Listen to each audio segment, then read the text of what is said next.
welcome to lesson 13 on power system analysis. In this lesson, we will talk about modeling of synchronous machine. First, we will give an introduction to synchronous machine, then we will talk about different types of synchronous machines which are used in power systems. Then we will talk mostly about modeling of round rotor machine. We will get into the equivalent circuit for the round rotor machine and talk about the synchronous generator capability curve.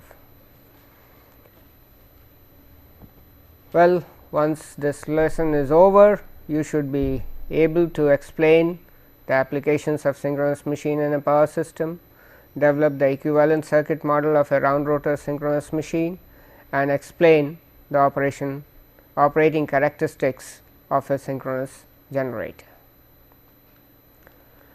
Well, what is a synchronous machine? A synchronous machine is a machine which has a rotor which is excited by a DC winding, and on the stator it has 3 windings for 3-phase power. These synchronous machines are mostly used in power system as generators. In fact, all the generators that are used for electrical power generation are synchronous generators. Some places we use these machines also as motors, that is synchronous motors. The advantage of using these machines as synchronous motor in some of the places are that their speed is constant, it depends only on the frequency. So, if the frequency of the system remains constant, their speed is going to be constant. Another advantage of these machines is that you can control the reactive power consumed by these machines or delivered by these machines. In fact, as I said earlier, all the generators from small size to very large size up to 1000 megawatt or even more are all synchronous machines. Now, these machines have a peculiar characteristics that the frequency of the generated voltage and current is dependent on 2 parameters. One is the speed at which the rotor is rotated by the prime mover and the number of poles that these machines have. So, this relationship, as you can see here, is given by f, the frequency of supply, is equal to p by 2 into n by 60, where p is the number of poles of the machine, n is the speed of the rotor in rpm, and this we can also write as p by 2 into fm, where fm is equal to n by 60, the mechanical frequency in revolutions per second. Therefore, if we say that we want to have a 50 hertz supply and we are using a 2-pole machine, then we know that we have to run these machines at 3000 rpm, because 50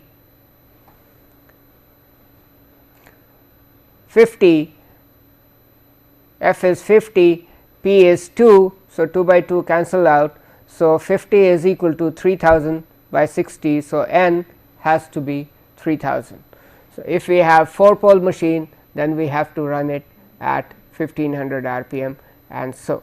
So, there is a fixed relationship between the number of poles, the speed of the machine, and the frequency of the generated voltage. Since we run our system with 50 hertz in India, therefore, all these machines having 2-pole, 4-pole or even higher number of poles have to run at certain fixed speeds only.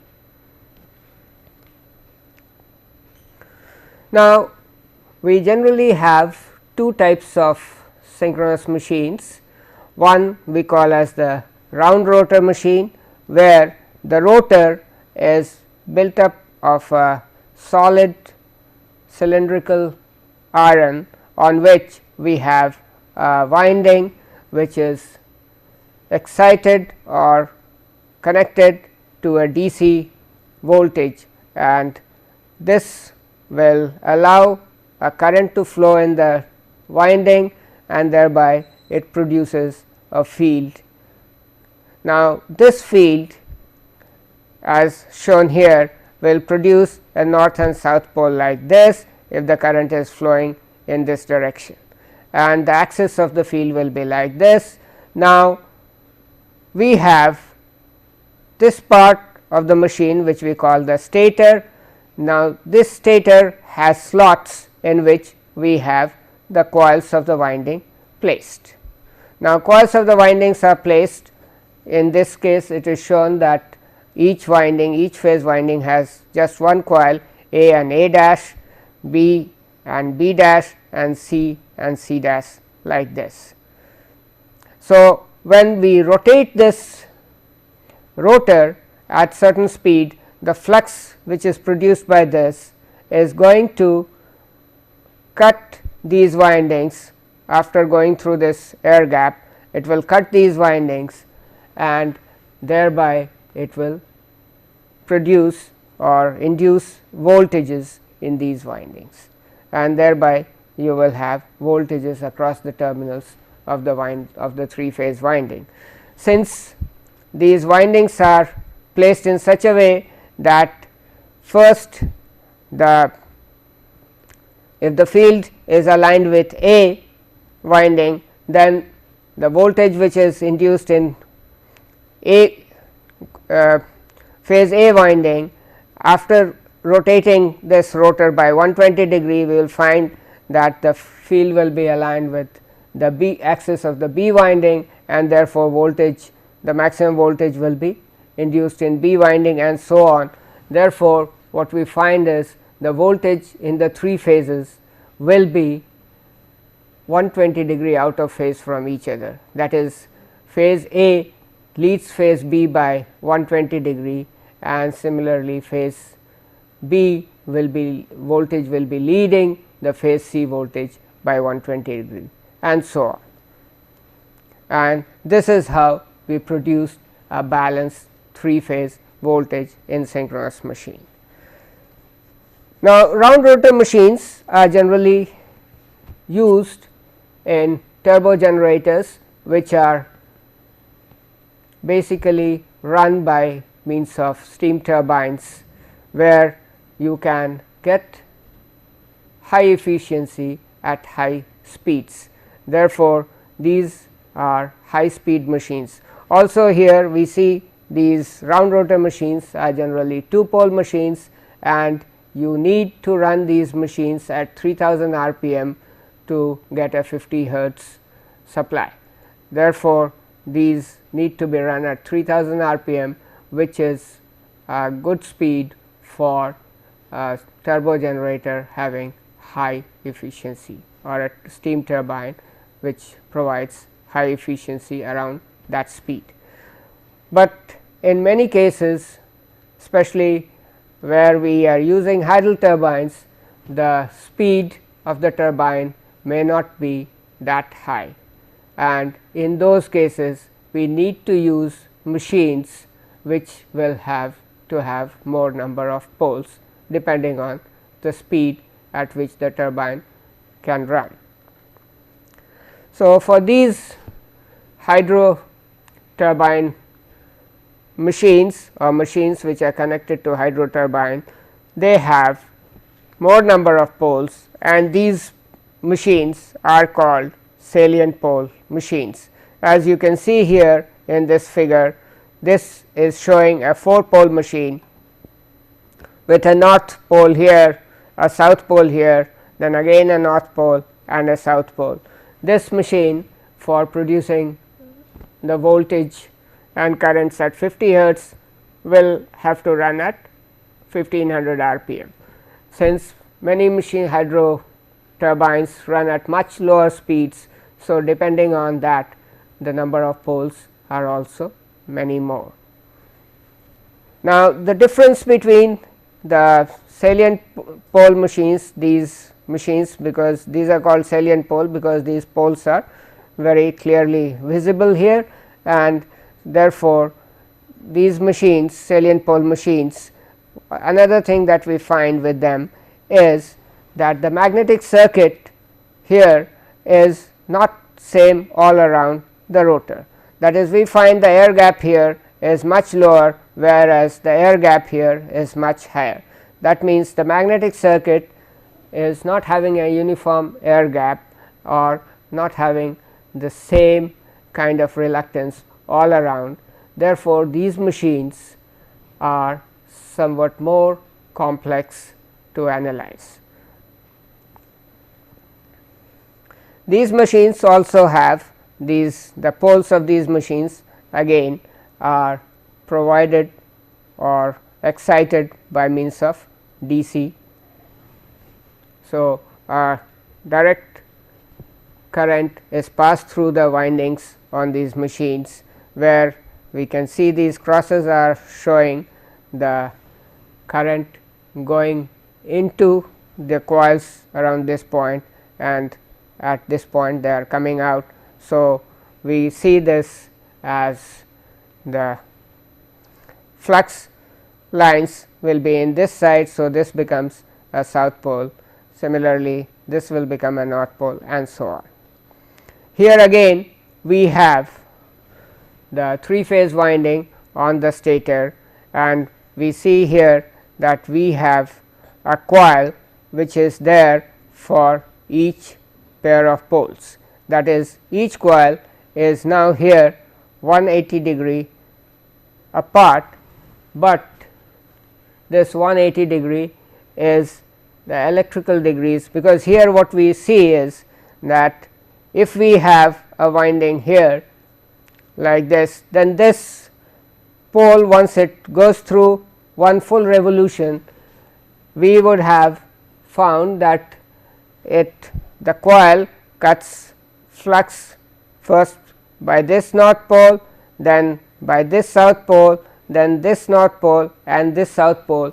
That means, the voltage induced in any of these coils would have gone through 2 full cycles. So, when this pole rotates or this rotor rotates by one revolution, the voltage would have gone through 2 cycles.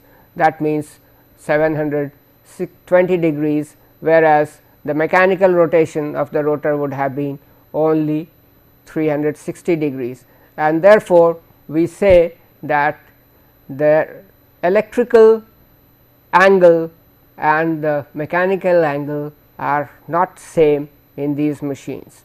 In fact, the relationship between electrical angle and the mechanical angle is electrical angle is equal to p by 2 into mechanical angle, where p is the number of poles. So, in case of 4 pole machine, the electrical angle is equal to twice the mechanical angle, and so on.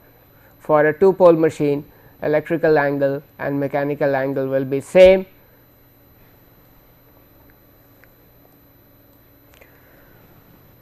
Next, we will try to build a circuit model for a 3-phase synchronous machine with round rotor.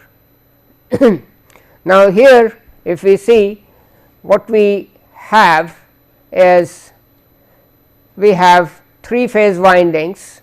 The axis of the winding is for phase A winding will be like this. Similarly, for phase B winding it will be like this, and for phase C winding it will be on this side, and so on. So, we will have the axis of these windings 120 degree out of phase from each other.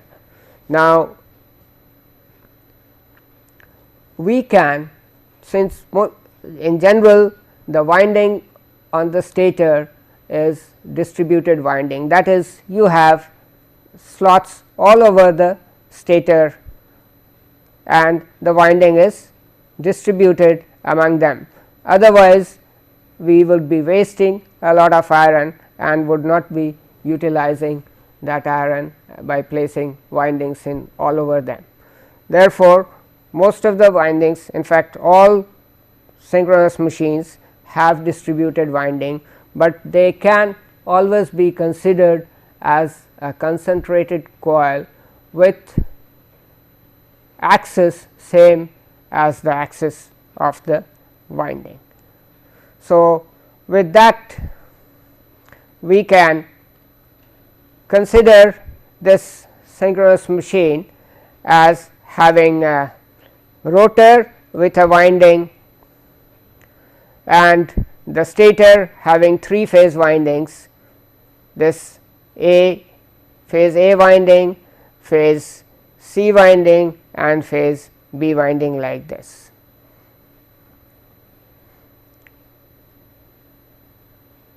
Now, what we generally do is one end of these windings are connected together and this forms the star point, and we say that the stator winding is connected, 3 phase stator winding is connected as a star winding.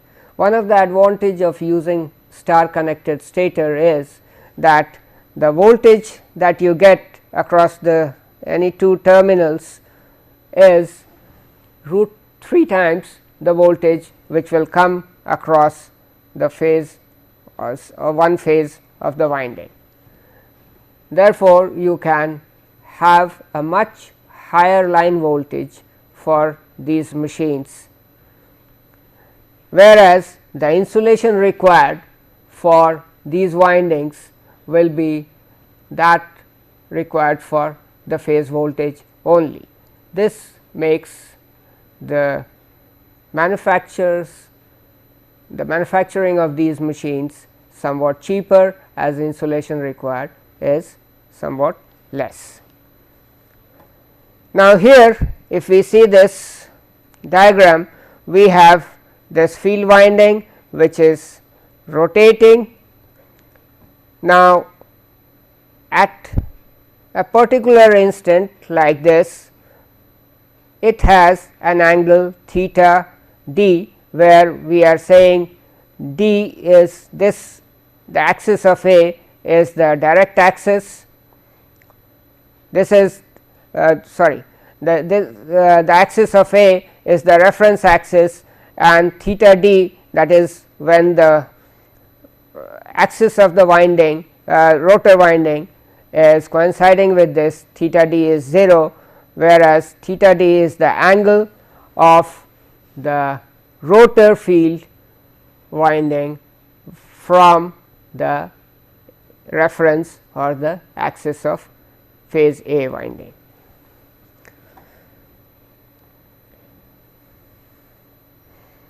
Now, each of these windings, if we see, will have a resistance and will also have self inductance. So, we have for phase A resistance R and self inductance LAA. Similarly, for phase B we have resistance R and self inductance LBB, and for phase C resistance R and inductance LCC. Since these are all symmetrical winding having exactly same features, therefore, LAA will be equal to LBB will be equal to LCC, and similarly R will also be same. The winding of the field has inductance which is LFF, self inductance LFF. Also, since these windings are, the stator windings are stationary and they will have also some mutual inductance between them, because they are having the same magnetic circuit. So, any current flowing in this will also be influencing this winding or the field in this winding. Therefore, we have mutual inductances between them, between A and C, it is LAC, and which will be same as LCA. Same between A and B, we will have LAB and LBA as the mutual inductance. Between B and C, we will have LBC, which will be equal to LCB. Again, we will have also mutual inductances between the field winding and the stator windings. That is, we will have inductance LAF between phase A and the field winding. Similarly, between B and field winding, we will have LBF, and between C and field winding, we will have LCF.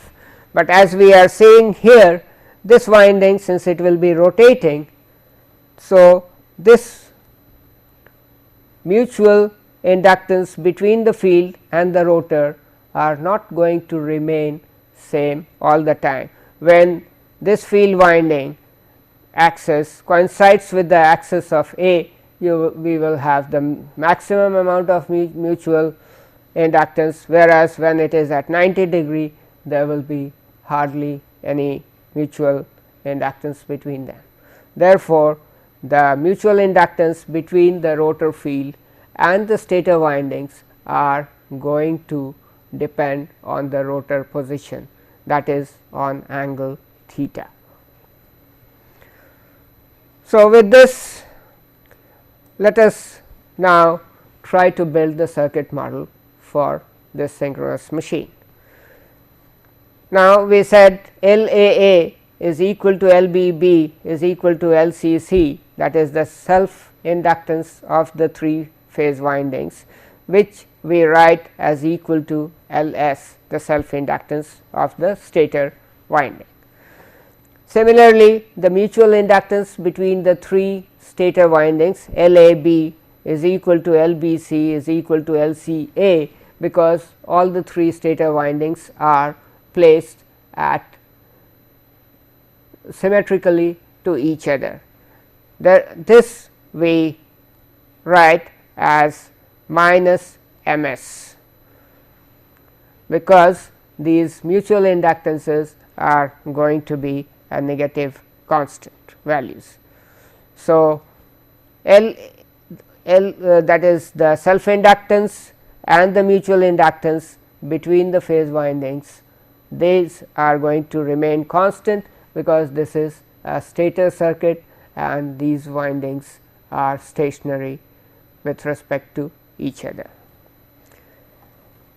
Also, we have seen earlier that the mutual inductance between the stator and the field winding is going to depend on the angle between the axis of the field and the stator winding. So, LAF is going to be equal to some constant MF into cos theta d. That is, as we said earlier, if these two are coinciding, that is direct axis or the axis of the field winding coincides with the axis of the phase A winding, then we are going to get this theta d is equal to 0, and we will have the maximum mutual inductance between them, that we can see here. LAF is equal to MF cos theta d. When theta d is 0, this is going to be equal to MF, that is the maximum value of LAF. Similarly, LBF will be equal to MF cos theta d minus 120, and LCF will be equal to MF into cos theta d minus 240 degrees. This is happening only because we are measuring the angle of the direct axis, that is the axis of the field, from a reference which we have chosen to be the axis of phase A. So, with these inductances now known in this form, we can write down the flux linkages with each of these windings.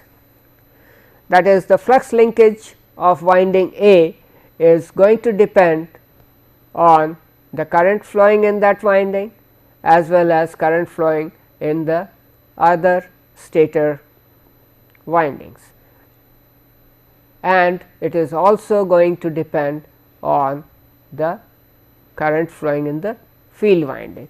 Therefore, we have lambda A, the flux linkage with winding A is equal to L A into I A plus L A B into I B due to current flowing in winding B plus L A C into I C, this due to current flowing in the winding C, that is stator phase C winding, and L A F into I F, that is the current flowing in the field winding. Now, substituting these for L A F, L A C, L A B and L A A, we get this as L S into I A, L A A is L S, and L A B and L A C are equal to minus M S. So, we get minus M S into I B plus I C plus L A F into I F. Then we can write for phase B, I am sorry, this should read B. So, lambda B is equal to L B A into I A, that is the flux linkage of winding B due to current flowing in winding A, plus L B B into I B, that is the flux linkage of winding B due to current flowing in winding B, L B C into I C, flux linkage of winding B due to current flowing in winding C, plus L B F into I F, that is flux linkage of winding B due to current flowing in the field. Again, substituting for this L B A, L B B, L B C and L B F, we have L S into I B minus M S into I A plus I C plus L B F into I F, that is L B C and L B A are replaced by minus M S. Similarly, the flux linkage of winding C can in the same way written as L C A plus L C A into I A plus L C B into I B plus L C C into I C plus L C F into I F, which reduces to L S into I C minus M S into I A plus I B plus L C F into I F. And the flux linkage of the field winding lambda F is equal to L A F into I A, that is the flux linkage of winding field due to current flowing in stator winding I A, L B F into I B, flux linkage of field due to current flowing in phase stator phase B winding, L C F into I C, again the flux linkage of field due to current flowing in stator winding of phase C, and L F F into I F, that is flux linkage in the field due to current flowing in the field winding itself. So, this gives us the flux linkage relationship. Now, if we are talking about the balanced operation of the system, then we have the sum of the three currents at any instant equal to 0, that is I A plus I B plus I C is equal to 0. Now, which means that I A is equal to minus of I B plus I C, that is minus I B minus I C is equal to I A. So, using these identity, we can now write lambda A is equal to, if we see from here, lambda A is equal to L s into I A minus M s into I b plus I c. Now, I b plus I c is equal to minus I a, because I a plus I b plus I c is equal to 0. So, we can write L s plus M s into I a plus L a f I f is equal to lambda A. So, L s plus M s into I a plus L a f into I f is equal to lambda A. In the similar way, lambda B is equal to L s plus M s into I b plus L b f into I f, and lambda C is equal to L s plus M s into I c plus L c f into I f. So, this is what gives us the relationship for the flux linkages of the 3 stator coils. Now, for steady state operation, we have the rotor speed constant, that is, rotor will be rotating at a synchronous speed. As we said, if we want 50 hertz supply, then for a 2 pole machine the rotor should be rotating at 3000 rpm, that is at a constant speed of 3000 rpm. Now, if the speed is constant, this means d theta d by dt is equal to omega, which is the speed in radians per second, that is constant. So, from here we will get theta d is equal to, that is, if we integrate this, we can write this as theta d is equal to omega into t plus theta d 0, where theta d 0 is the value of the angle at time t 0, which we can choose at any arbitrary point. And this omega is basically the synchronous speed of the rotor. Now, using this theta d value as omega t plus theta d 0, we can write the flux linkages now in terms of omega t and theta d 0 as L s plus M s into I a plus M f I f into cos omega t plus theta d 0. Now, here if you recall, we had L a f is equal to M f into cos theta d. Now, we are replacing this theta d by omega t plus theta d 0. So, L a f is M f into cos theta d, which is equal to M f into cos omega t plus theta d 0. So, substituting this, we will get here as L s plus M s into I a plus M f into I f cos omega t plus theta d 0.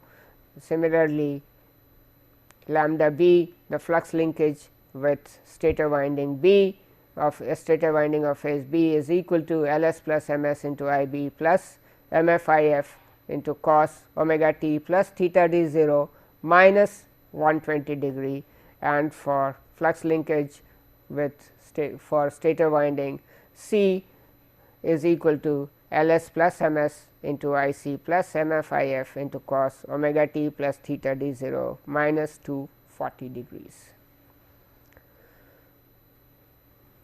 Now, the voltage across these windings can be written as V a for phase A. The voltage of across phase A winding will be equal to minus R I a minus d lambda A by dt, where R is the resistance of the winding, I a is the current flowing through it. Now, d lambda by dt gives us the voltage because of the cutting of the flux. So, if we go back to this diagram, the voltage V a here is going to be equal to R into I A, and the sign is negative because we are considering this machine as a generator and the current is flowing out. So, we have the voltage V A here, which has a positive potential here at any instant of time, and the current is flowing in this direction. Therefore, we have to use that negative sign. So, we have V A is equal to minus I A R A minus d lambda A by dt. That is because Lenge's law will be putting this voltage in the opposite direction, that is the voltage induced is also going to be positive here and negative here. So, using this we have the relationship here as V A is equal to instantaneous voltage V A is equal to minus R into I A minus d lambda A by dt, and again substituting for lambda A here, we can write this as minus R into I A minus L s plus M s into d I A by dt plus omega m f I f sin omega t plus theta d 0. That is, if we differentiate this lambda A as shown here with respect to time t, then we will get this relationship here L s plus M s d I A by dt plus omega m f I f sin omega t plus d theta d 0. Now, this we can write as this is a voltage drop in the winding, and we can write this voltage here, which is the voltage which is induced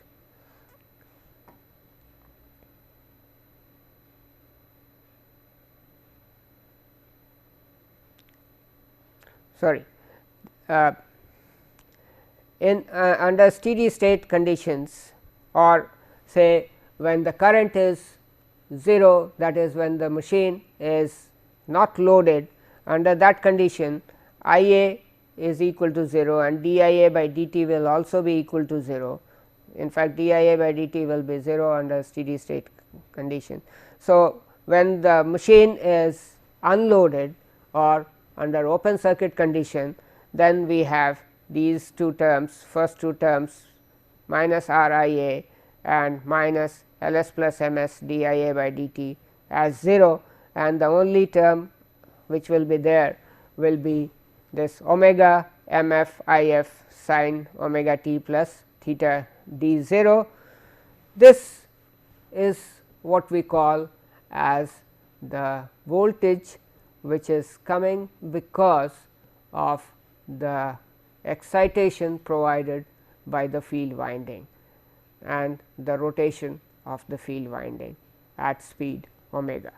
And since this voltage which is produced by the field winding is there when the machine is, even when the machine is unloaded, then this is equal to this. That is why we call this voltage many times as the induced voltage or the excitation voltage or the no load voltage of the machine or the generated voltage of the machine.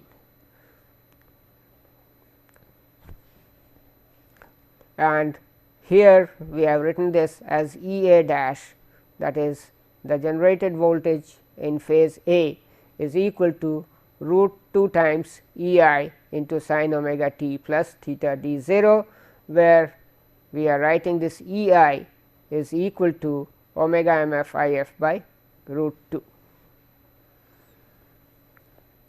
and this E I is giving us the magnitude of the phase phasor voltage produced by the excitation field. Therefore, now using these relations that we have developed till now, we have this voltage V A equal to the no load or the generated voltage due to the field E A dash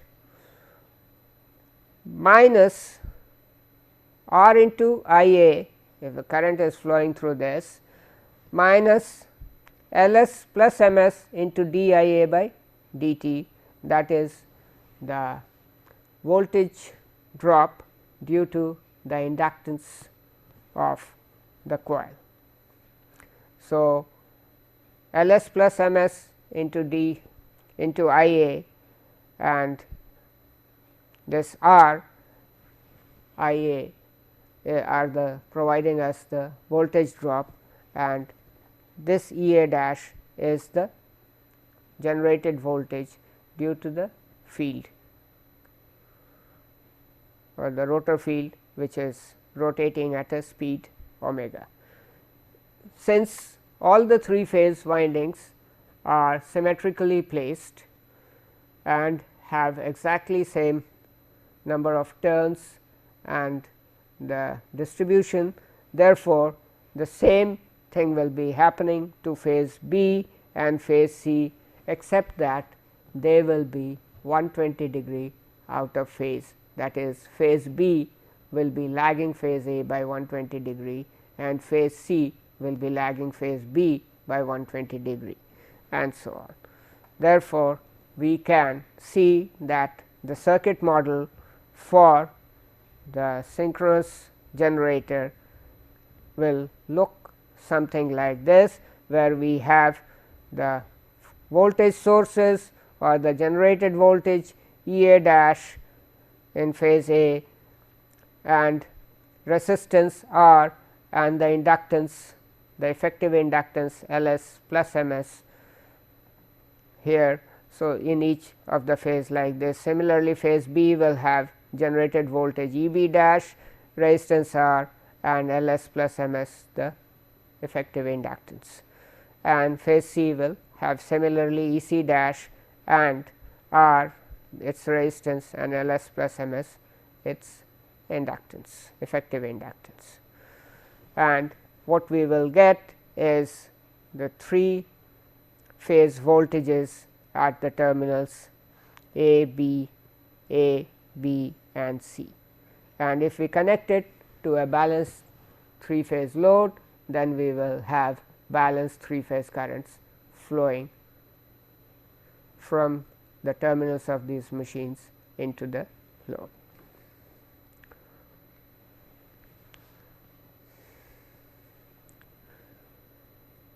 Now, we had written theta d is equal to omega t plus theta d 0. Now, we can write this theta d 0 as omega as delta plus 90 degrees, because if we say theta d 0, actually what is theta d 0? Theta d 0 is showing the position of the field winding with respect to the reference, that is A axis, phase A axis. And if we have put an angle delta which is equal to theta d 0 minus 90, then what is this angle delta showing? This angle delta is showing the position of the quadrature axis or the axis which is lagging the direct axis by 90 degree. So, if we go back and see from this diagram, we have a direct axis, that is the axis of the field, which is at some time, suppose this is the position at t is equal to 0, then this is theta d 0. Then what is theta d 0 minus 90 is showing the position of the quadrature axis with respect to the reference axis, and that means this is showing us the angle delta. So, delta is showing the position of the quadrature axis with respect to the reference.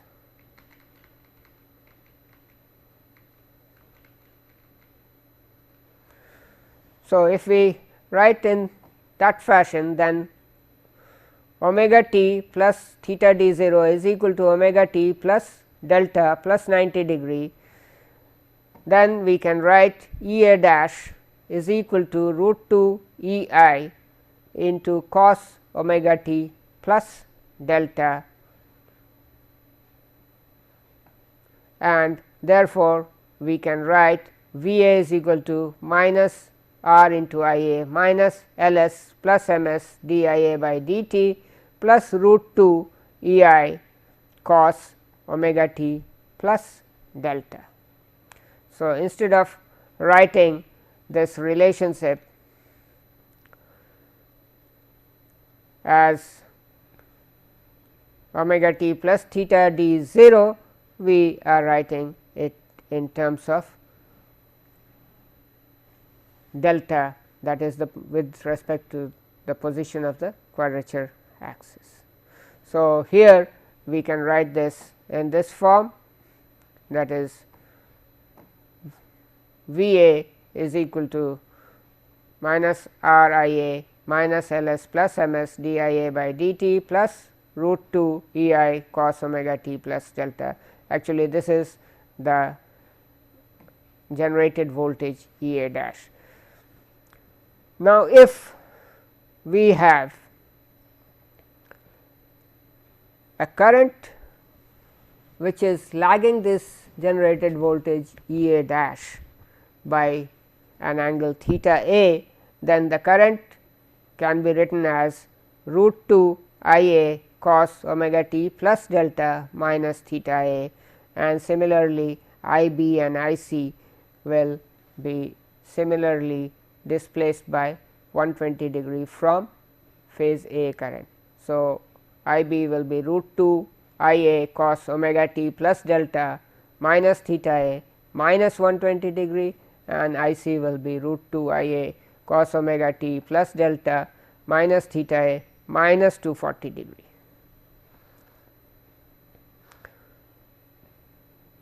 So, this is showing the balanced currents which will flow if we connect a balanced load across the terminals of a synchronous generator. Now, let us go back to the flux linkage of the field winding, which is we had seen is given by lambda f is equal to L f f into I f. Now, here we are writing this capital I f mainly because we are exciting the field winding with a DC current which is constant all the time. Therefore, we are replacing this small I f, which means instantaneous value. Since this value is constant, we are replacing it by capital I f. So, we have lambda f is equal to L f f into I f plus m f into, now we had I a cos theta d plus I b cos theta d minus 120 degree plus I c cos theta d minus 240 degrees. Now, we have I a cos theta d is equal to root 2 times I a into cos omega t plus delta minus theta a into cos omega t plus delta plus 90 degrees.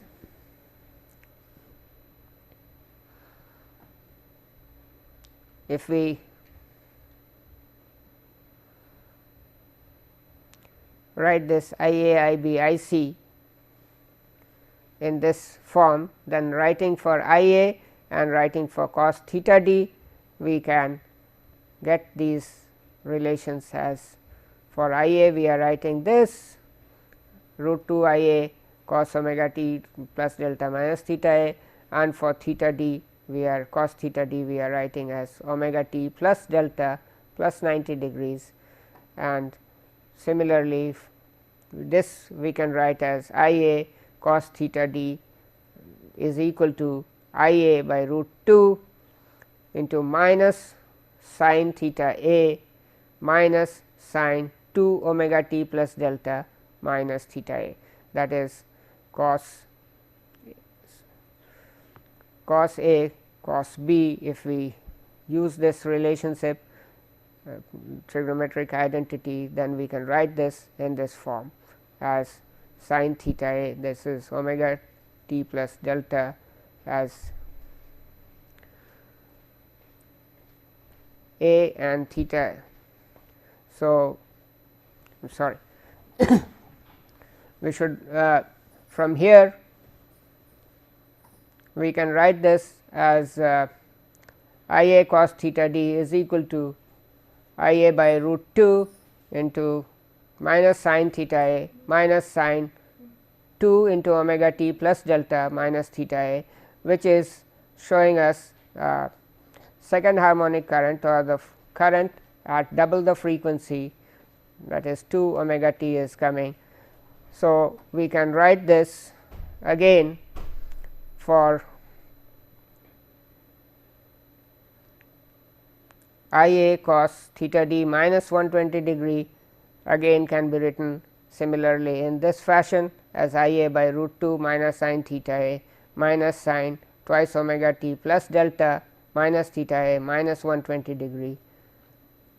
Similarly, I c cos theta d minus 240 degrees can be written as I a by root 2 minus sin theta a minus sin 2 omega t plus delta minus theta a minus 240 degrees.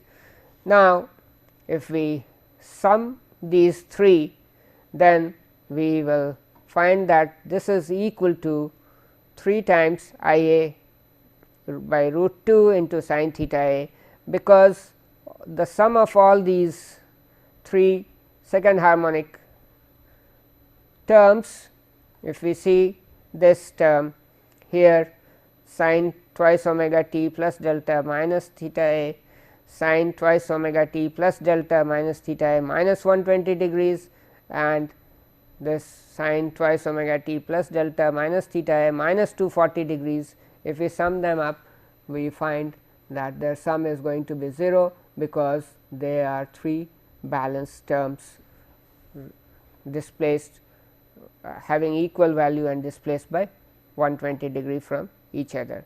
Therefore, we get this term as equal to this much, and therefore, lambda f is equal to L f f into I f minus 3 m f into I a by root 2 into sin theta a. This we can write as L f f into I f plus 3 by root 3 by 2 into m f into I d, where we have I d is equal to root 3 by 2 I a cos theta d plus I b cos this term, which is same as root 3 times I a sin theta a. Now, what is this meaning? This is simply saying that the effect of these 3 currents flowing on the in the stator 3 phase stator winding can be seen as a direct current flowing in a winding which is rotating along with the rotor winding, because it is seen that this effect can be seen as a direct current I d with a mutual inductance m f. So, between the two stator winding and the rotor winding, and the current, a constant current flowing through it. So, this can be represented by this diagram, where the effect of the 3 phase winding currents can be seen as a rotating armature equivalent winding rotating with the rotor and having a mutual inductance of root 3 by 2 m f. This is also trying to say one thing, that is during steady state operation the rotor winding which is rotating at synchronous speed is basically also seeing a winding or in the air gap a flux which is also rotating at the same speed, and that is all. This is what happens when we have the stator, a 3-phase stator winding which is supplied or which is inducing this voltage and currents which are symmetrical with respect to each other.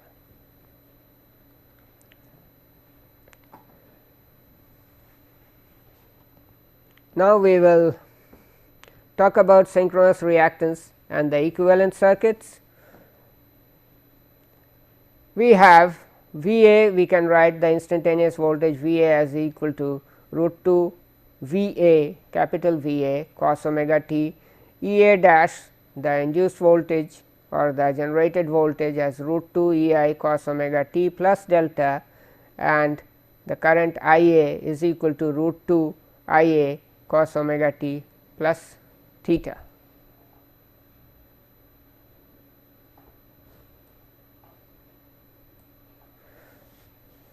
Or in phasor forms as E A is equal to V A angle 0, E A dash is equal to E I angle delta, and I A as I A angle minus theta, and here we can write this V A is equal to E I minus R into I A minus j omega L s into I A due to armature self reactance minus j omega M s into I A due to armature mutual reactance. So, this we can write these terms due to the inductances can be put as together, and we can write this as the impedance, total impedance seen by the winding as Z d is equal to R plus j x d, which is equal to R plus j omega L s plus M s, and we will get the equivalent circuit as a voltage generated E I, which is E I and angle delta, and the resistance of the winding R, and the inductance offered to this as j omega L s plus M s. So, this is the reactance and the current I A flowing. We have chosen V A as the reference angle, that is why E I is now at an angle delta, leading V A by at an angle delta, and I A is lagging V A by an angle theta, that is we are having a load which is reactive in nature or having a power factor which is inductive. Therefore, we can write V A is equal to E I minus I A Z D, where Z D is R plus j omega L s plus M s. If we use this machine as a motor, then I A will be in the reverse direction, and the equation will be like V A is equal to E A plus I A into Z D, because I A in that case will be like this, and V A will be the applied voltage which will be higher than that. So, with this we stop today, and we will discuss more about this model in the next lecture.